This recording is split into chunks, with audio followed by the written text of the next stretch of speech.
Last time on Final Fantasy II, we learned that the Empire's horrible new Doomsday airship, the Dreadnaught, actually changed hands in construction, and now we're going to see if we can take that thing out.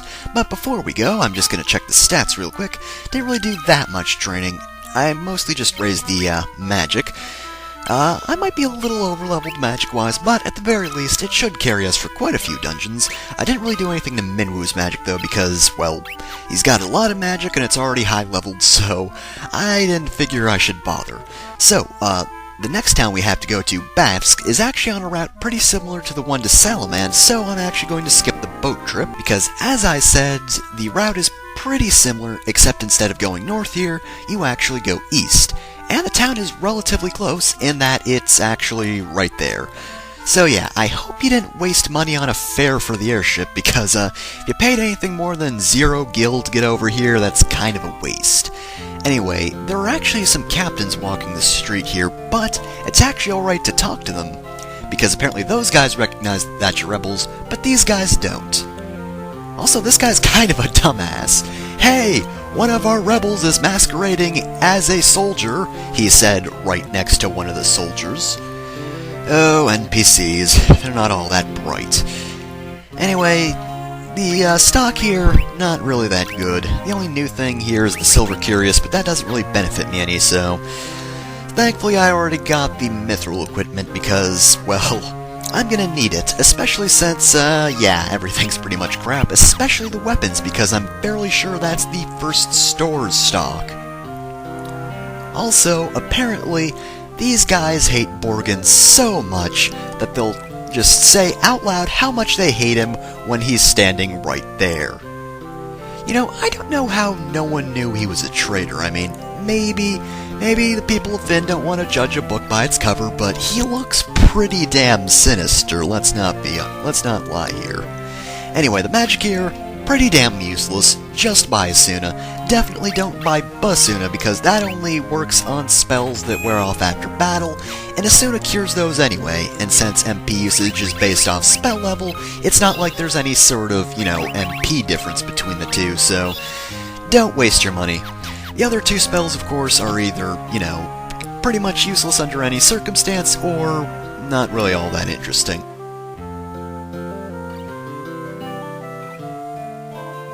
This is actually the only guy that's worried about saying how much he hates Borghen just out in the middle of nowhere, and that's because he's actually the spy. Now, he doesn't say much if you just, you know, give him the usual password, but if you ask about the Dreadnaughts,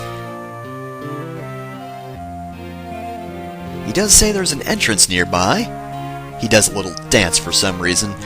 And then he leaves by going that way, even though there's no real exit back there. It's just a dead end in this staircase. I don't know where he went. Anyway, this is Bafsk Cave. Enemy-wise, there's nothing really new here. I don't encounter anything new down here, so we're not going to be seeing anything.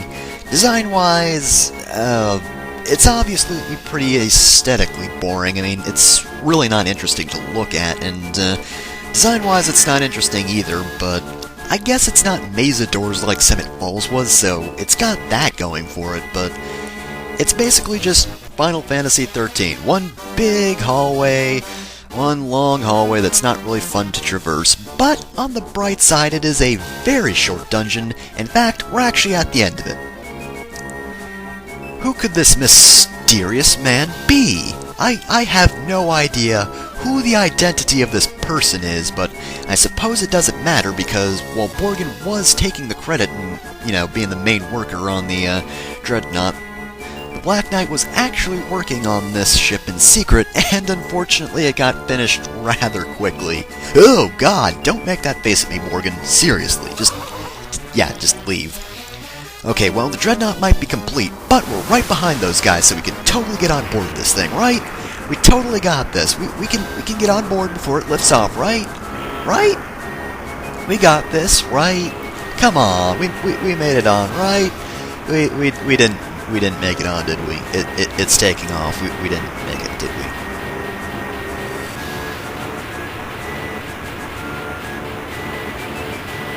Are we on that thing? We must be on that thing, right? No, we're not on that thing. Well, crap. That did not go as well as I'd hope. It's a little bit less than ideal. Luckily, Plan B isn't panic just yet. That's like Plan E. We're going to want to grab this pass before we leave, because once we eventually do get to the Dreadnaught, that'll get us on hassle-free. And we can just take this teleporter out, and we'll instantly be out of the town. That's actually really handy, especially since the Dreadnaught went off so fast. So, I guess the plan here is to get to town as quickly as possible. I mean, we're probably not going to get there before the Dreadnaught, but we might be able to save a few people, right? We're going to get there mid-attack, we're going to be the heroes, we're going to get everyone out of here. We totally got this, right? Oh, the Dreadnaught's not even here, right? So we must have made it in time. Oh, actually, no, we didn't. Everyone died, except for people who were in buildings. Like Sid here. Sid, that's not really that relevant right now. Everyone kind of just died, including like 95% of your crew. Well, Sid might not really care about the death of everyone in town, but he does give us a very useful term. We're gonna want to know Sunfire. He won't really tell us much about it, but on the bright side, we do have that term for later, and it will be useful. So, we didn't save that town, but we can definitely get to the next one in time, right?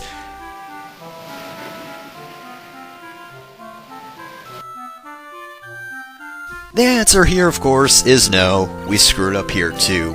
Again, most everyone that was outside is dead. The shop owners are still alive. They made it out okay. But everyone else, including this guy's daughter, who I guess that's the girl that tried to hit on us earlier since she's not around. Yeah, pretty much everyone's dead. You know, thank goodness the Dreadnaught apparently just did a flyby attack, because it kinda killed most everyone in town just by, passing by it. If it actually focused on any of these places, they'd probably have been demolished completely. So what about Altair? No, Altair was also destroyed. And again, everyone died. The Dreadnaught destroyed 3 towns in less than... how long was that? Like 3 minutes? Yeah, that was pretty quick. So yeah, this thing kinda does live up to all the hype that people gave it. They weren't kidding when they said it was dangerous. Oh, the hideout's safe. Well, at least that. Everyone outside dead. But at the very least, everyone here's alive.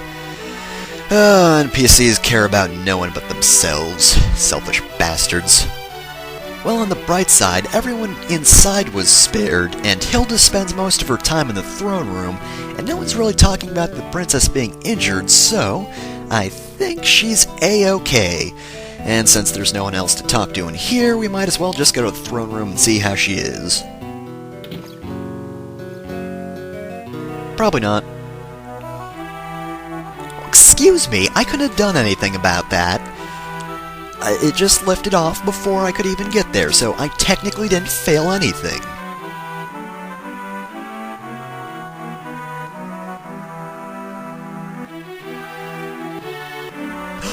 No! Not the king! He's one of the most vital characters in the story. I'd hate to have Minwoo as a doctor, seriously. Minwoo, I'm kind of bleeding, could you help? Nope, it's everyone's fate to die someday.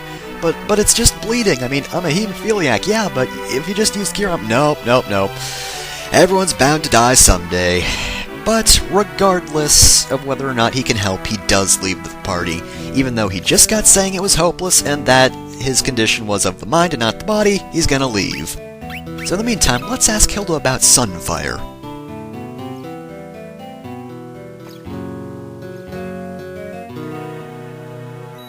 If you'll remember, Kashwan is the kingdom which Scott and Gordon were the princes of, but unfortunately Scott's dead and, well, Gordon's nowhere to be seen.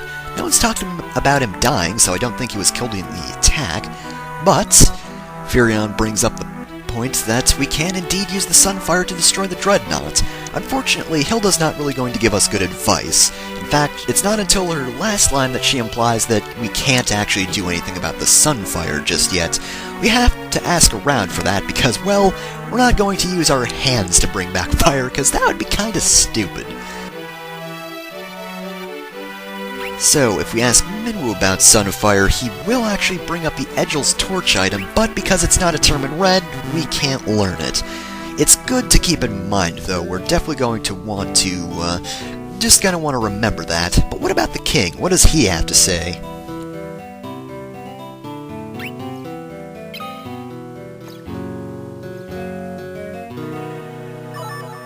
And he actually brings up a new item which we want to learn, because this is kind of crucial, because this is actually going to be the next item we go for. He won't talk any more about the Goddess Bell, but of course Minwu and Hilda know a bit more about this. Well, of course you haven't seen Gordon lately. You were with us, you idiot. Oh well, since he doesn't know that much about the Goddess Bell, let's go ask Hilda about it. She's bound to know, because she's like the last important NPC there is. And apparently her father's condition has improved in the past 2 minutes, despite the fact that Minwu has said he hasn't been able to do anything. I don't get that logic, but whatever. Hilda's actually going to be giving us good advice this time. It's actually in the snowfield, and of course we do know who knows the snowfield, and that of course is Joseph, and since we helped him last time, he might just be able to help us.